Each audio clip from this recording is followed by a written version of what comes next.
हाँ जी दोस्तों, तो हम बात कर रहे थे रोप्सन पे के बारे में, रोप्सन पे की एप्लीकेशन के बारे में। तो रोप्सन पे का जो ऐप है उसमें जैसे ही आपने इंटरफेस देखा होगा तो सबसे पहले आपको ऑप्शन मिला होगा ऐड मनी का। ऐड मनी का ऑप्शन देखते ही आप समझ गए होंगे कि यहां से आप ऐड मनी कर सकते हो किसी भी तरीके से। जैसे कि आप पेटीएम वॉलेट में आज तक करते आए हैं कि आप ऐड मनी पहले करते हैं और फिर देन आप ट्रांजेक्शन्स करते हैं, क्योंकि आपको जो भी काम करने हैं लाइक मोबाइल रिचार्ज है, बीबीपीएस से आपको बिल पेमेंट्स वगैरह करने हैं या आपको स्कैन एंड पे करना है, कुछ भी अगर आपको काम करना है तो उसके लिए आपके वॉलेट में अमाउंट होना जरूरी है। आपने देखा होगा कि राइट साइड में आपको दो वॉलेट दिखाई दे रहे हैं, एक है ई वॉलेट जो आपको स्टार्टिंग में 00 शो कर रहा होगा, देन उसके नीचे है एईपीएस वॉलेट। ये दो वॉलेट आपको दिए हुए हैं यहां पर। तो जो ऐड मनी में आपको यहां पर एक ऐड मनी का ऑप्शन शो कर रहा है। ऐड मनी का जो ऑप्शन है यहां पे आप क्लिक ऑन करते हैं। जैसे ही आप ऐड मनी पे क्लिक ऑन करेंगे तो आपको सबसे पहले क्या शो करेगा कि आप अमाउंट डालिए, आपको कितना अमाउंट ऐड करना है, कि आपको 500, 100 जितना भी आप चाहे, 1 रुपए से लेकर के जितना आप चाहो उतना इसमें ऐड मनी कर सकते हो आसानी से। ऐड मनी करने के लिए जैसे ही आप अमाउंट डालोगे नीचे ऐड मनी का ऑप्शन दिया हो, उस ऐड मनी पे क्लिक ऑन करोगे। आप ऐड मनी पे जैसे ही क्लिक ऑन करते हैं आपके सामने एक इंटरफेस दिखाई देगा। इंटरफेस में आप देख पाओगे, आप ना उसमें आपको ऑप्शन दिए होंगे यूपीआई के, नेट बैंकिंग के, जिस तरीके से भी आप ऐड मनी करना चाहो उसमें से वो एक ऑप्शन को सिलेक्ट करोगे। सिलेक्ट करते ही जैसे ही अगर मान लेते हैं आपने फोन पे को सिलेक्ट किया, फोन पे को या गूगल पे को, आप किसी को भी सिलेक्ट कर रहे हैं, तो फिर क्या होगा, सीधा ही वो आपको आपके फोन पे पर लेकर जाएगा। सीधा आप अपने फोन पे पर जाओगे, फोन पे आपको एक रिक्वेस्ट दिखाई देगी कि हाँ अभी अगर आप इस रिक्वेस्ट को एक्सेप्ट करते हैं देन उस पे जाकर के पे करते हैं, अपना यूपीआई डालते हैं। यूपीआई डालते ही आपकी ऐड मनी हो जाएगी। जैसे ही ट्रांजैक्शन फोन पे में सक्सेसफुल होती है वो ऐड मनी आपकी सक्सेसफुल हो जाएगी। अगर मान लें आपने 500 रुपीज की ट्रांजैक्शन, 500 रुपए की कोई ट्रांजैक्शन ली थी, तो वो 500 रुपए आपके इस वॉलेट में आ जाएंगे तुरंत। ये 500 रुपीज आपको यहां शो कर जाएंगे। और इसकी एक खास बात भी है दोस्तों कि आप इस ऐड मनी से ऑप्शन से अगर कोई भी अपनी यूपीआई से या नेट बैंकिंग से किसी भी तरीके से ऐड मनी कर रहा है तो उसको इस पर भी कमीशन मिलेगा ऐड मनी करने पर भी। जैसे कि आपने देखा कि रिचार्ज पे, बिल पेमेंट्स पे हमें कहीं ना कहीं कमीशन नजर आ रहे हैं, तो आपको ऐड मनी करने पर भी कमीशन आएगा। अगर आपने 500 रुपीज का अगर इसके अंदर टॉप अप किया, ऐड मनी किया, तो इस पे भी कुछ ना कुछ एक्स्ट्रा आपको आएगा। यानी सबसे पहला तो रोप्सन पे का फायदा ये हो गया कि आपने ऐड मनी किया, जब भी रोप्सन ने आपको कमीशन दिया, उसके बाद में आप इससे कोई भी ट्रांजेक्शन्स कर रहे हो, यानी मोबाइल रिचार्ज जितने भी उसके अंदर फीचर्स दिए हुए हैं, 35 प्लस फीचर्स है, आप उनमें से कोई भी फीचर्स इस्तेमाल करोगे तब भी आपको कमीशन देगा।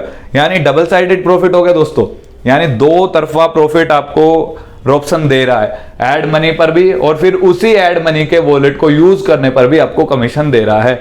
अभी ये प्रोसेस था, अभी आपने जैसे ही ऐड मनी पे क्लिक किया था 500 रुपीज करने के लिए, तो आपने ऐड मनी कर लिया, लेकिन हमने एक नीचे एक रेड लाइन में एक नोट भी देखा। अगर आपने एक कुछ 2-3 लाइनों का नोट लिखा गया है, अगर वो भी आप देखेंगे तो वहां पे आपको क्या देखने को मिलेगा, वहां पे साफ साफ लिखा गया हुआ है रेड अक्षरों में कि आप किसी एक यूपीआई के through he payment add on कर सकते हैं, आप अदर किसी यूपीआई से पेमेंट ऐड ऑन नहीं कर सकते। आप पहले आपको यहां पे वो यूपीआई ऐड करनी होगी। नीचे उस यूपीआई ऐड करने का ऑप्शन दिया हुआ है। मान लेते हैं आप फोन पे की कोई यूपीआई ऐड कर रहे हैं, मान लेते हैं आपका फोन नंबर कुछ भी है, ऐसे करके फोन नंबर है और लास्ट में wire@BL है, फोन आप फोन पे चलाते हैं, तो ये आपकी फोन पे की यूपीआई है। तो आपको वहां ऐड मनी के नीचे जो ऐड यूपीआई का ऑप्शन दिया हुआ है वहां पर जाकर के आप ये नंबर सेम पूरा का पूरा यहां डालेंगे और इसे कंफर्म करेंगे। कंफर्म करते ही क्या होगा, जब भी आप ऐड मनी के ऑप्शन पे जाओगे और फिर देन आगे का प्रोसेस करोगे, फोन पे पर से पेमेंट डाल रहे हो तो वो तुरंत आपके वॉलेट में ऐड ऑन हो जाएगी। अगर आपने क्या किया, अगर आपने किसी अदर ऑप्शन से, मान लेते हैं कि आपने फोन पे की यूपीआई ऐड की है और उसके बाद आप गूगल पे से ट्रांजैक्शन करने की कोशिश कर रहे हैं, यानी आप फोन पे को छोड़ करके गूगल पे पे जा रहे हैं और फिर आप ऐड मनी कर रहे हैं, तो वो आपके तुरंत वॉलेट में नहीं आएगी। फिर आपको कंपनी को रिक्वेस्ट डालनी पड़ेगी, जैसे कि रिक्वेस्ट डालने के लिए व्हाट्सएप का आइकॉन दिया हुआ है, कंपनी के साथ आप जुड़ सकते हैं किसी भी दौरान उस टाइम समय पर। तो आपको कस्टमर कंपनी के पास में रिक्वेस्ट डालनी पड़ेगी कि मैं फोन पे की यूपीआई ऐड रखता हूं, बट इस बार मैंने गूगल पे से किया है या मैंने पेटीएम से किया है, मैंने नेट बैंकिंग से किया है, तो ये मेरा वॉलेट में अमाउंट ऐड कर दिया जाए। तो इस तरीके से आप वॉलेट में ऐड मनी फिर भी करवा सकते हैं। लेकिन याद रखिएगा, अगर तुरंत वॉलेट में आपको चाहिए तो आपको ने जो यूपीआई ऐड की है उसी यूपीआई से आप इसके अंदर पेमेंट डालें। अभी यूपीआई ऐड करने का एक और, ये तो ऐड मनी करने का एक ऑप्शन हो गया। ऐड मनी से आप ऐड मनी कर सकते हैं, जितने भी ऑप्शन उसके अंदर दिए गए हैं उससे आप यूपीआई से पेमेंट ऐड कर सकते हैं, नेट बैंकिंग से पेमेंट ऐड कर सकते हैं, कमीशन ले सकते हैं। उसी के दौरान एक ऑप्शन और है, ऑप्शन पे के अंदर दिया हुआ है, जिससे आप ऐड मनी कर सकते हैं।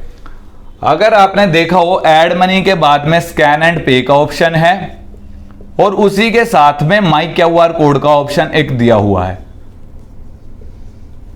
माई क्यूआर कोड यानी कि आपका अपना क्यूआर कोड है ये, जिससे कि आप पेमेंट रिसीव कर सकते हैं। जैसे ही आप क्यूआर कोड पे क्लिक ऑन करेंगे तो वहां पे आपको दिखाई देगा कि generate your QR code. Generate करने के लिए आपको जनरेट के बटन पे प्रेस करना होगा। जैसे ही आप उस बटन पे प्रेस करते हो तो आपके सामने कुछ डिटेल्स आती हैं। उसके अंदर आपका नाम है, आपका मोबाइल नंबर है, आपकी ईमेल है और आपका पैन कार्ड नंबर है। ये 4 से 5 डिटेल हैं। जैसे ही आप ये सारी डिटेल्स उसके अंदर डाल दोगे, विद ओटीपी डालोगे, आपका अपना 1 मिनट के अंदर अंदर क्यूआर कोड जनरेट हो जाएगा और वो क्यूआर कोड आपके नाम से होगा। आपकी यूपीआई के थ्रू आपकी एक नई यूपीआई बनेगी जो रोपसन पे की यूपीआई कहलाएगी। वो आप पेमेंट रिसीविंग ऐप, एक पेमेंट रिसीविंग ऑप्शन हो गया, जिसे आप अपने कोई भी शॉपकीपर है या कोई भी बंदा जो जिसपे उसको अपने शॉप पर लगा सकता है और पेमेंट रिसीव कर सकता है किसी भी यूपीआई मेथड से, उससे पेमेंट रिसीव कर सकता है। वो उनके वॉलेट में आ जाएगी, वॉलेट से सीधा वो इनके ई वॉलेट में जाएगी, जिससे वो इस्तेमाल कर सकता है बाकी सारे काम करने के लिए। अगर वो रिसीव करता है तब भी उसको क्यूआर कोड पे रिसीव करने पर भी कैशबैक मिलेंगे, कमीशंस मिलेंगे, जैसे ऐड मनी करने पर मिल रहे हैं, ट्रांजैक्शन करने पे मिल रहा है। ऐसे माई क्यूआर कोड के ऑप्शन से आप जाओगे, वहां से भी आपको ये सारे ऑप्शन मिल जाएंगे कि जिससे आप यूपीआई से क्यूआर कोड से पेमेंट रिसीव करते हैं किसी भी यूपीआई से, तो वो आपके वॉलेट में ऐड ऑन हो जाएगी विद कमीशन के साथ में। तो ये है रूपसन में किस तरीके से आप ऐड मनी कर सकते हो, किस प्रकार से टॉपअप कर सकते हो और अपने इन ऑप्शनों का बाकी जो मोबाइल रिचार्ज, बिल पेमेंट्स के ऑप्शन दिए, ताकि उनको यूज करने के लिए सबसे पहले आपको अपने ई वॉलेट में अमाउंट डालना पड़ेगा। ई वॉलेट के अमाउंट डालने के बाद ही आप कर सकते हो। एईपीएस का वॉलेट है वो एईपीएस से चलेगा और ई वॉलेट इस तरीके से चलेगा। तो दोस्तों, ये रहा था हमारा ऐड मनी का प्रोसेस। मिलते हैं अगली वीडियो में अगले कंटेंट के साथ।